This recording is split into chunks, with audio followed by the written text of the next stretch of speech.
All righty, cool. Thank you everyone again for joining. Oakland, Brooklyn, love it, love it. Truly global audience. Thank you everyone for joining us this morning, again this afternoon or evening, depending where you're coming from. We're incredibly excited to talk to you today about composable architectures in commerce and a whole lot more. So love just to get right into it. Do you mind advancing the slide and do quick intros? I'm Stephen Larsen. I'm the VP of Partnerships and Ecosystems at Netlify. I joined a few months ago, so I'm still relatively new, I guess. I'm not going to be able to use that too much longer. I'd love to connect with you if you're a customer, or thinking about using one of our partner integrations or working with one of their agencies. Love to hear from you. Get your feedback. What's working, not working. If you're a potential partner, love to connect with you and talk to you about our partnership programs. So feel free to use that QR code. Find me on LinkedIn, send me a message, and again, I'd love to chat with you. But joining me today is Filippo Conforti. He's the founder of Commerce Layer. He is, which is a new, and also the CEO. It's a new generation, Commerce Layer is a new generation platform that brings a paradigm shift in the way of thinking e-commerce on a global scale. Commerce Layer was founded in 2017 by Filippo and Massimo Scardellato. Correct. Two developers who met while working at Gucci. I've heard of them. Very cool. They were tasked with replatforming the Gucci e-commerce website to create a more modern, digitally native shopping experience. The tools available that they were using to meet the business requirements were so inefficient that Filippo and Massimo decided to create Commerce Layer, a more modern API-first approach to creating e-commerce experiences. When launching Commerce Layer, Filippo's vision was to make anything shoppable anywhere, which meant creating a platform that allowed any developer or brand to create any experience, a shoppable moment for their customers.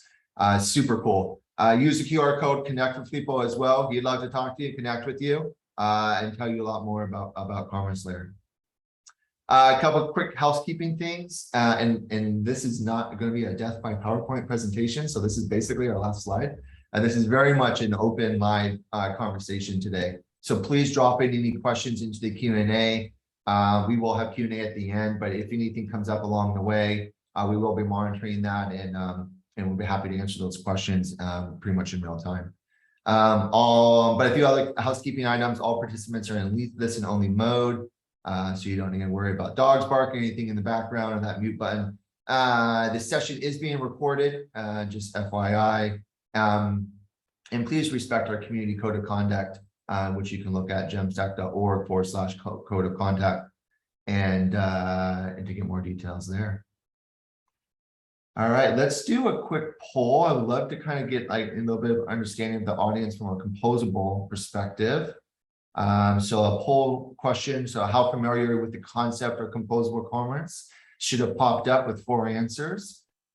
Please vote. Just love to get a sense of the experience of composable commerce out there in the audience. But in the meantime, Filippo, why don't you give us a quick background on yourself? I'd love to learn more what you guys did at Gucci and more importantly, what you guys have done since with Commerce Layer.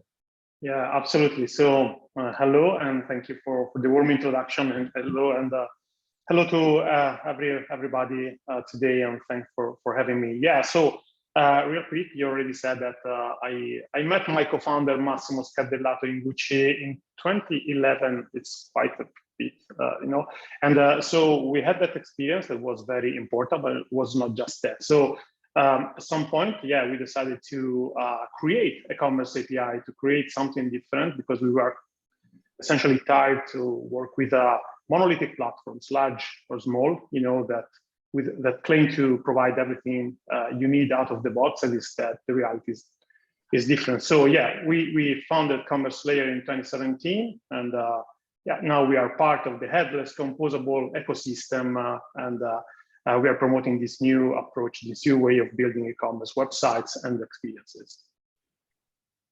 Yeah, that's super cool. What did you guys end up using at Gucci? Obviously, before Commerce Layer was a thing. What was the? Yeah, the experience with Gucci was hybrid. To be clear, Gucci is not using Commerce Layer. Commerce Layer was was born from that experience, but they are not using commerce layer today yet. But yeah, it was Hybris. Now SAP Commerce Cloud is still call it Hybris.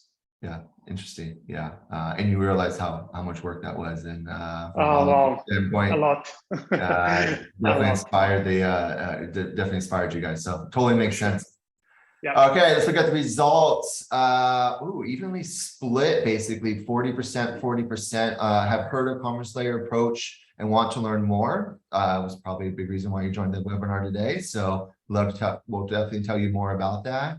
And then another 40% of you have not heard of commerce and are just here to learn more. Yeah, happy to kind of cover and talk about and answer any questions that you may have. So again, please use the chat or the Q&A to drop in any questions you have, and we will definitely be happy to answer those for you. All right, let's get into it. So Filippo, take us through the core concepts that a team needs to consider if they're looking at building a Jamstack site using composable commerce. Yeah, so I'd say that the migrating from a monolith to a composable stack is a journey.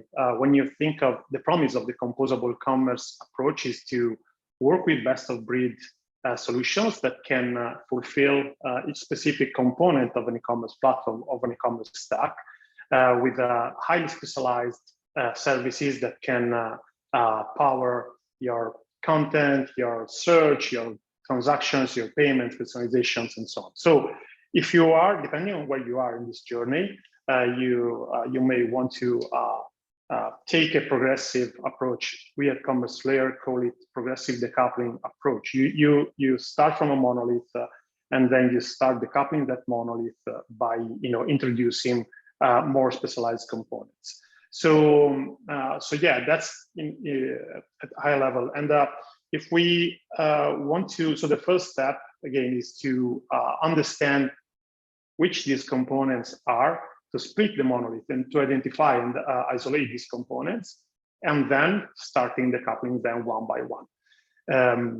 Yeah, I'd say that there can be many components that make your e-commerce platform, your e-commerce solution, but there are four main components that we can summarize in a front end. So for sure, there is an interaction. Talking about a website, there is an interaction. There is a layer that is the presentation layer that customers interact with. Then there is a content component, content and product discovery component. This is a very important consideration that, especially working with Commerce Layer, you have to make, because we believe that all content belongs to the content management system, including the products, including the search. All the, let's say, content and product discovery and personalization belong to this, let's say, component.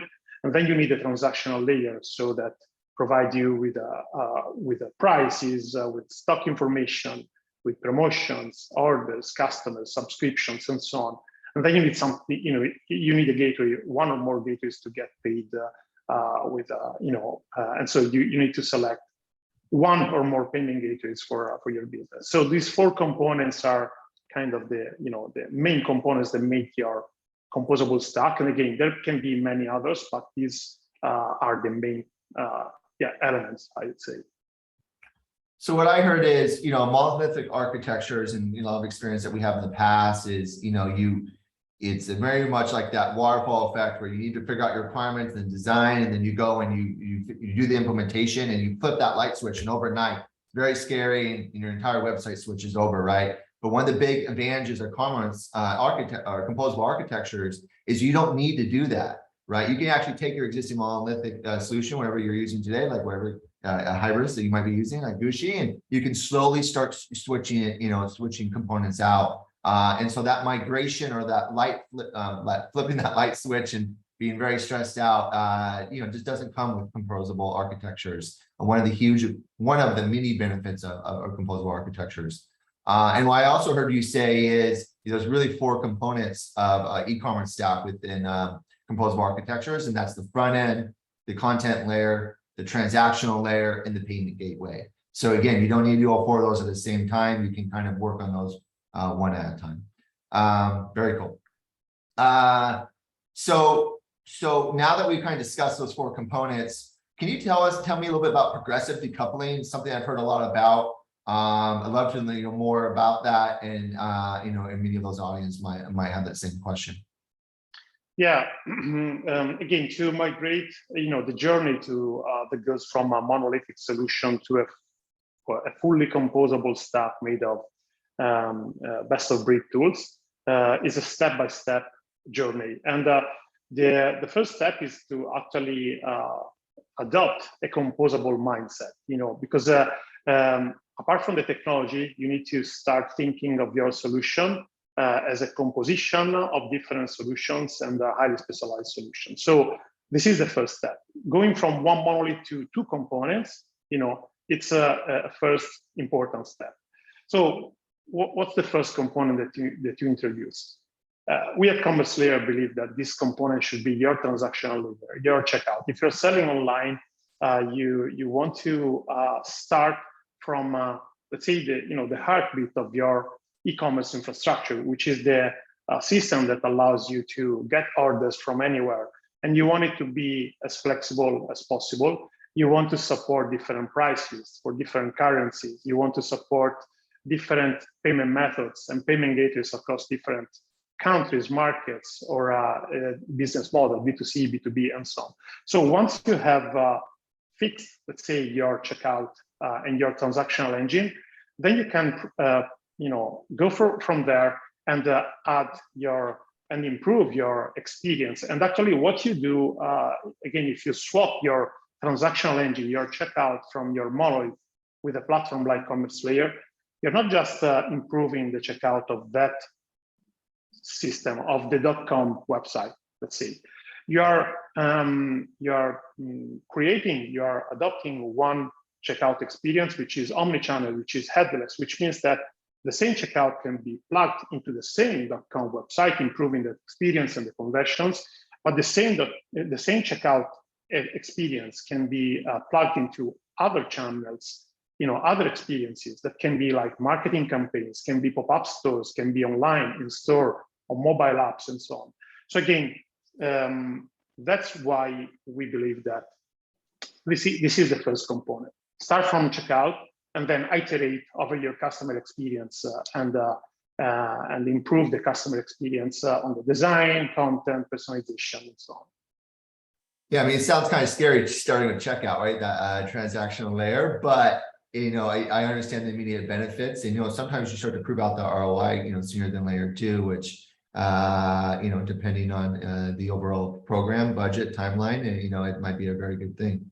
I'd love to hear some real customer examples that have done this. Can you talk us through a couple of those? Yeah, for sure. First, let me also comment on on the fact that it can be scary. Well, the point is It's just me. Scares me. Yeah, because you typically don't want to touch your checkout. Let's say that the checkout is the most critical part. That's why it should be also the most important asset in your stack. The problem is that if you can also start with other components. Actually, some of our clients started with other components, so they and we can get to some examples. So you can start with content, and then you will realize that your checkout experience is limited. The problem is if you are running your e-commerce on a monolithic platform, then the experience, also the checkout experience in using that platform as a transactional only and as an API, let's say, first solution is limited, because these platforms are not created, with that use case in mind. So again, it's kind of the only way to progress in the right way. But again, there are you asked for some examples. I can mention some of our clients that adopted this approach. One is Chile's Bottles, which is they sell reusable water bottles based in UK and selling globally, and they did this progression starting, I think, in 2016 at the last Address Commerce Summit. I also did a talk, and presented that case study. Another one is Brioni, the Italian luxury brand that is selling in I think almost 30 countries with different business models, and also adopting a truly omnichannel approach by selling their stock from the physical stores. Another one is SumUp, and they are selling the POS card readers worldwide and expanding very fastly across the globe. So yeah, these are some of the case studies that I can mention that brands that have already adopted this composable mindset and architecture. And did they start off kind of breaking it one of those elements at a time? Like, did they start with the transactional layer? Well, I would say that SumUp started with a transactional layer. Brioni did a big, I mean, they did a replatforming essentially from the previous platform to commerce layer, contentful, Algolia. So they did it all at once because they are also the design. Chili's started with the content part. So they were running on Shopify Plus. They started enhancing the design of the website, and then they were using Shopify the headless way. And then at some point they replaced Shopify with commerce layer. So again, we recommend check out first a progression, but actually it depends on your use case. It can make sense also to start in a different way, either to do let's say, another replatforming. I would say the last replatforming, because the beauty of this approach is that even if you need to replatform, your current solution to a composable stack, that will be the last replatform that you will do, because from there, you will replace some components. You will replace the content, you will replace the commerce component, the payment gateway, and you can iterate from there. So what is scary is actually not replacing the checkout, in my opinion, is like replatforming everything, because the replatforming is a very huge, time-consuming, expensive, and dangerous process that is like taking forever, and it's putting your business at risk. Instead, when you have done this switch to a composable architecture, you de-riskify also the iterations that you take from there. It's a kind of agile methodology, applied to e-commerce, and you can be more flexible and scalable. Flexible is a great word, because I think that's exactly right. And it's exactly what I was actually thinking about as you were talking through that. And you've calmed my fears. I am no longer scared. Those big monolithic migrations are probably definitely a lot more scary. But yeah, that flexibility with composable architectures is over a long term is one of those things that is so great about implementing a composable architecture. Yeah. Speaking of which, I think in our industry we like to use a lot of terms: composable, Jamstack, headless, decoupling. There's a lot of different words. What are the key differences between any of those? From your perspective and customers that you've talked to, or is it really just it's all really interchangeable at this point? Definitely seems like composable is like taking the lead, and definitely what more people are starting to refer to. Yes, true. There are a lot of terms. There are a lot of acronyms: headless, composable, Jamstack, Mac, and so on. So I think I don't think it's matter too much about how you define this architecture. There are some differences. For example, if I take headless versus composable, and the composable approach is I see the composable approach as an evolution of headless, because the headless approach is one part is decoupling the front end from the back end. So you're like splitting your monolith horizontally, and you separate the front end experience with the back end experience and platforms. So that's the first step. The composable approach is like taking and splitting the monolithic back end into more components. And so this is a step forward in the flexibility, and so the composability is actually an evolution of headless. But yeah, I mean, the market is using them very often in as synonyms. I think it's fine.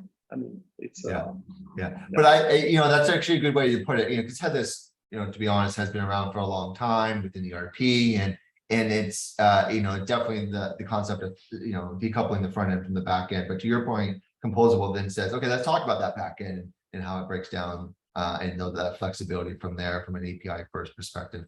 Cool. That's the Q&A. See if there's any questions. Are the slides? No, we're not using slides. You're not missing anything there. This is very much just an open conversation, and but we're happy to send some follow-up information afterwards for you to follow up on some of this information that we're talking about. Any other questions? No, I don't think so. All right, well, definitely speak up if any of this you need some. Oh, we got one. John, what impact does it have on the types of resources needed to support the application when you may have so many different elements making up the site? Good one. Yeah, so first it depends on how many you need, because again, the composability starts with two elements, so you already switch from a monolith to a composable stack if you have two elements instead of one. So you decide how composable, how flexible you want to be. For sure, the ideal stack, the ideal composable stack is using best of breed solutions for each piece of the experience, each micro experience, that can be content, commerce, search, personalization, payments, delivery, site delivery, and so on. And so it really depends on where you are in terms of company size and resources. But I believe that again, unless you are a small merchant, if you are a growing brand, you need that flexibility, and you have to start somewhere, And so I would answer that you decide how composable you want to be. And which is your priority? Can be the checkout, can be the content, but let's start by splitting that monolith and take this journey. Yeah, makes sense. Sam is asking, can we repeat those four elements again? Yeah, Sam, it's front end, content, transactional layer, which is that checkout experience that you can localize and customize based on prices, promotions, currencies, payment options, all that good stuff. And then the actual payment gateway itself is the fourth component. And what we are recommending is maybe scary, maybe not. Start with that, start with that transactional layer. Let me clarify, sorry, Stephen, that with content we are meaning also the catalog, the product content, which is often linked to the e-commerce platform. Instead, if you consider the product content as part of all other content, if you remove the separation, the distinction between editorial content and product and catalog content, you consider all part of the experience. That's what I mean essentially with the content part. Yeah. Answers or questions are flooding in, and we have a few minutes left, so let's see if we can get through all of these. Can developers test out commerce layer before committing? Absolutely. So there is you can sign up for free. You can test it with no time constraint. You can actually place real orders for free because we have a startup plan that allows you to place up to 100 orders per month for free. So it's free to test, but also free to get real orders, up to 100 orders per month. Cool. I want to check it out. Next question. A lot of commerce platforms, even those that claim to be headless, include product catalogs or PIMs. What's your opinion on this? Yeah, I think it's wrong. Because having worked with e-commerce platforms, large or small, that provide these payment catalogs, it creates a lot of issues because you have two types of content. You have the product content that lives in your e-commerce platform and the editorial content that lives in your CMS. So if you want to tell, if you want to enhance also your storytelling, maybe, the product catalog is no more, the navigation, the product discovery is not just, searching for a product or browsing a product. This is part of the story, but you also want a more immersive experience, with your, again, editorial content and products that are mixed together. So I believe that, and this is how we design commerce layer, that the product and the catalog should belong to the content part, and the transactional engine should just provide the price, the availability of that product, the add to back button, checkout, all the data and the functions that you need to make that content, that experience shoppable. Yeah, makes sense. Okay. What methods can you use to make sure that all transactions between separate parts of application run into completion and possible problems are handled? I think that, I mean, with the separation of concerns, especially, you know, with content and commerce, and actually let me let's say something that we are investing a lot at commerce layer, also to that give me a good segue to answer this question. So we are bringing the composability to the front end. So when we talk about composable and Mac, we often focus on the backend composability. But then you have some backend components that are used to create, let's say, a monolithic front end, a monolithic experience. So the responsibility also of, let's say, you know, of the fact that the price is the right price, of the add to back button is actually, you know, working, is still split between the backend and the front end. By using micro front ends, which means that you can get, you know, a web component to an injected web component into any page. In that case, commerce layer, you know, can handle the full experience, and the team that is responsible of that buy button component is fully responsible of the full experience, end to end, from backend, microservice, API, and front end. You know, so in this way, you kind of, you know, apply that button to that page, and you know exactly if, you know, which is the team and the platform, the component that is owning that responsibility, because it's very isolated. It's a micro experience that you control, and it's very isolated. And the same goes with the price, availability, cart, checkout. You know, all micro front ends can be as micro as a price, or maybe bigger like the cart. But with the same approach, you can actually adopt a composable approach with a low code, the composable architecture with a low code approach that makes the also adopting and starting for the checkout much less scary. Yeah, which you get those benefits of, again, to your point, of a composable architecture, as well as you know, a no code, low code benefits. Okay, very cool. Is commerce layer taking care of all four aspects of the e-commerce, or is it just a layer that enables the composable architecture and then layers are enabled by other services? Commerce layer is the transactional engine of your composable architecture. So it's not a layer that puts together, this is Netlify, you know, that can be used to put together different services to create an experience. Commerce layer is the transactional engine providing prices, stock information, payments, and connecting different payment gateways to provide, you know, an end-to-end transactional engine for your stack. So we, again, we provide that component. Yeah.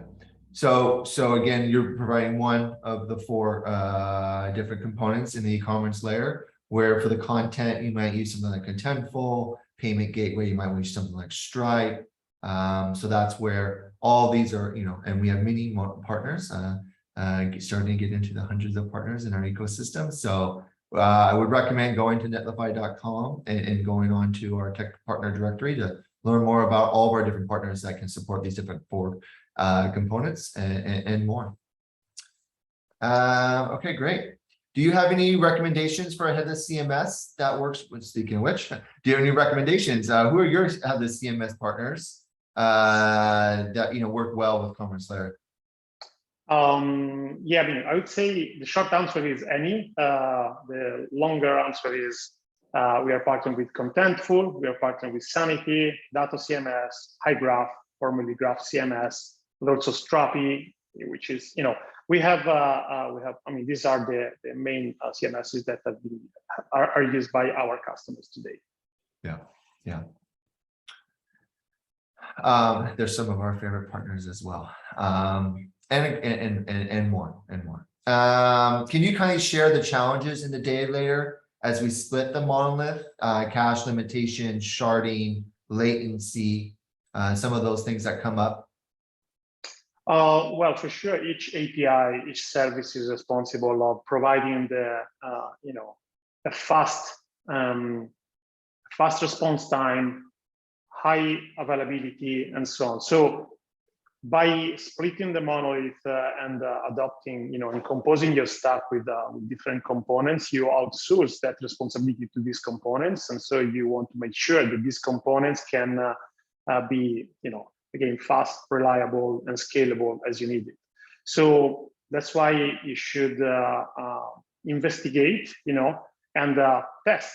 That's why we provide our platform for free to test, because we want our developers to test it and to see it. I'm a developer myself, and I don't believe in people that say something. I want to to try it myself. And so, yeah, you want to make sure that all the services that you use to compose your stack are up to the promise of making all these pieces, and these components work well together and in a fast and scalable way.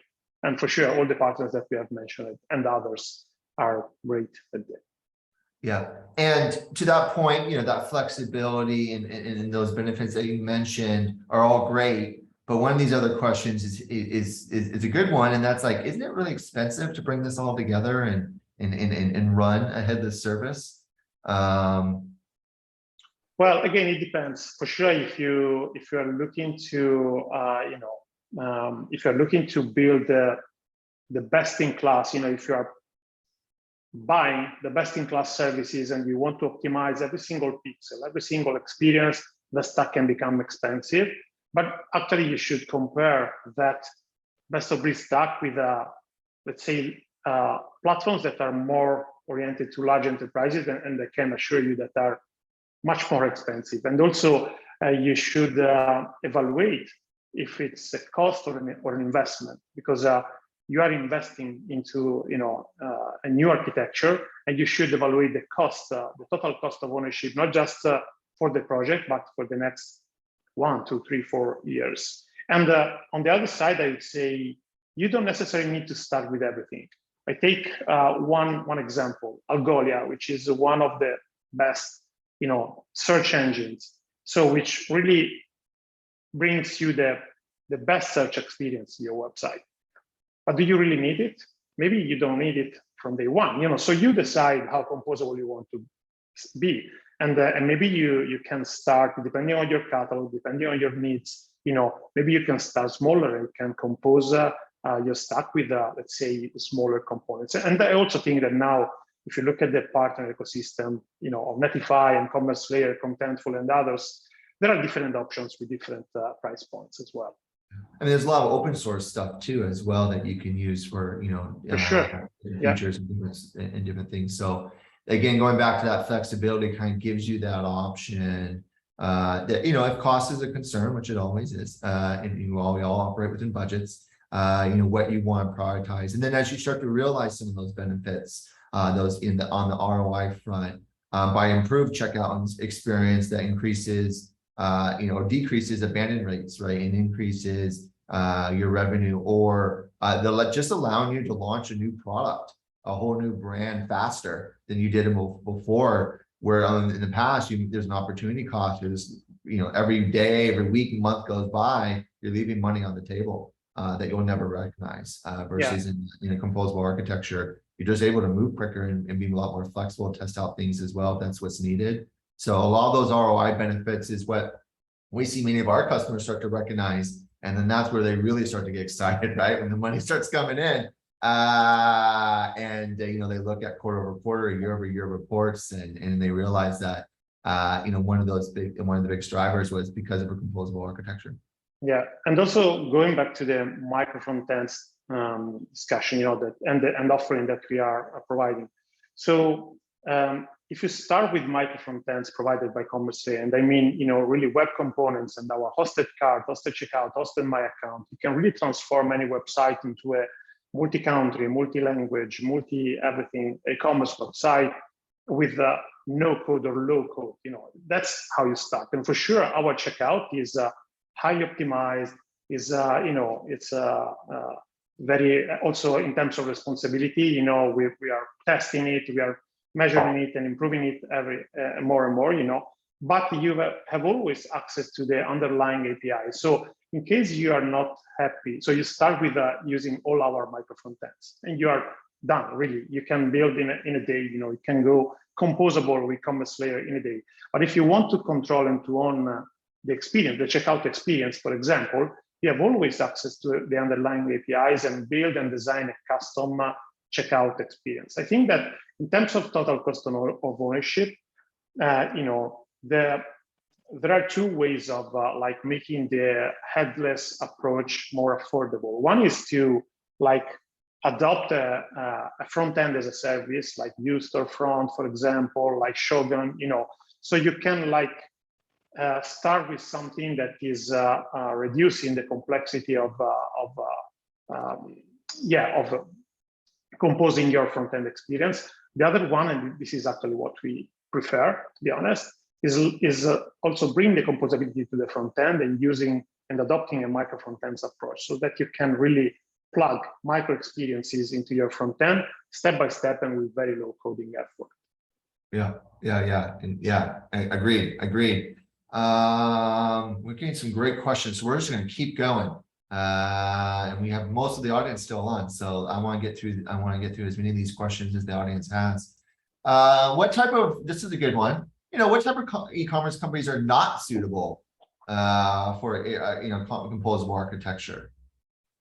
I would say the small ones. I mean, if you're starting selling online, maybe you don't want to consider, from day one a headless composable architecture. You may want to start with an all-in-one platform like Shopify or ecommerce and start from there. And then as you scale, as you grow, you will realize that eventually you will hit some limitations, some roadblocks, and you will need to evaluate other alternatives. But yeah, the small merchants that are starting selling online for the first time, I wouldn't recommend going composable. Yeah. That actually answers one of the other questions as well. How long does it usually take, in your experience, transition from a complete transition from a monolith, architecture and tools to a composable architecture and the tools within it? So, complete architecture, you mean like swapping all components? I mean, if we mean swapping all components, it can be a 3 to 4 months project, switching from a monolithic platform to a headless CMS, commerce layer, search engine, payments, and Netlify, and the delivery platform. So that's what, on average, our customers are doing.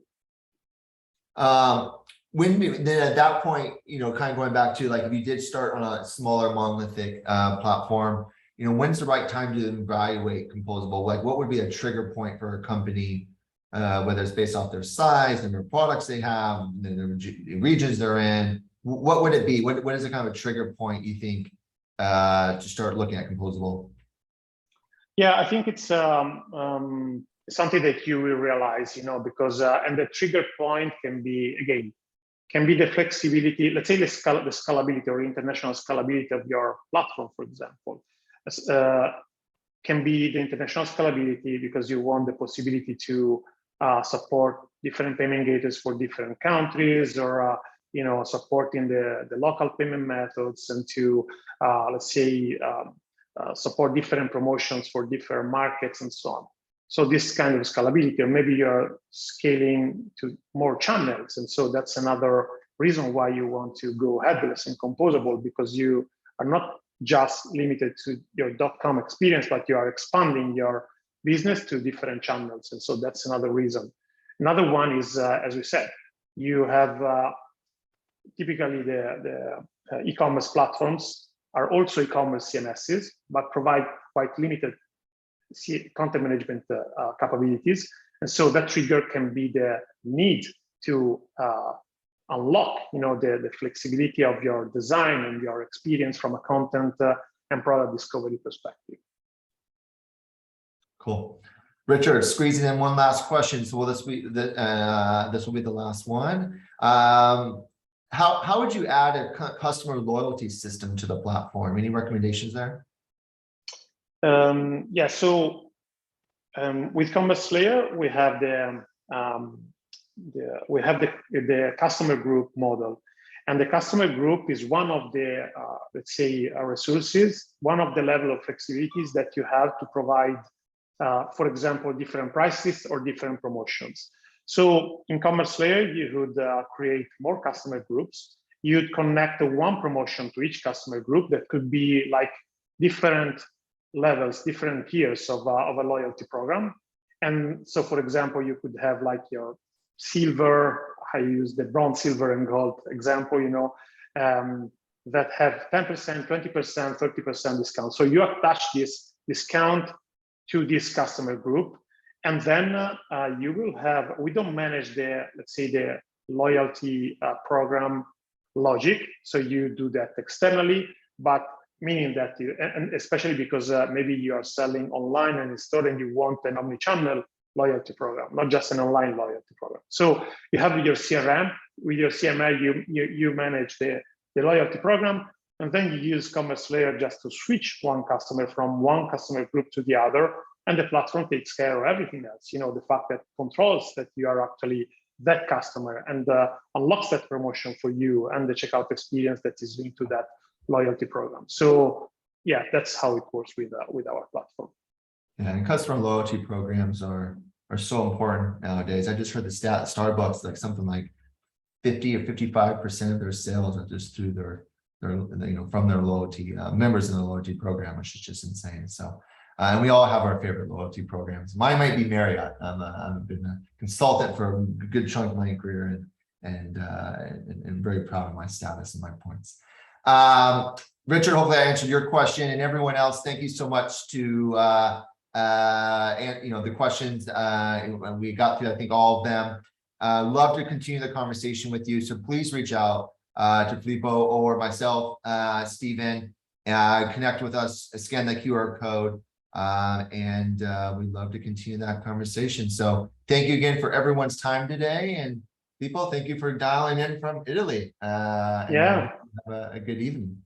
Thank you again for having me, and yeah, thank you everybody for attending the webinar. Bye-bye. Bye.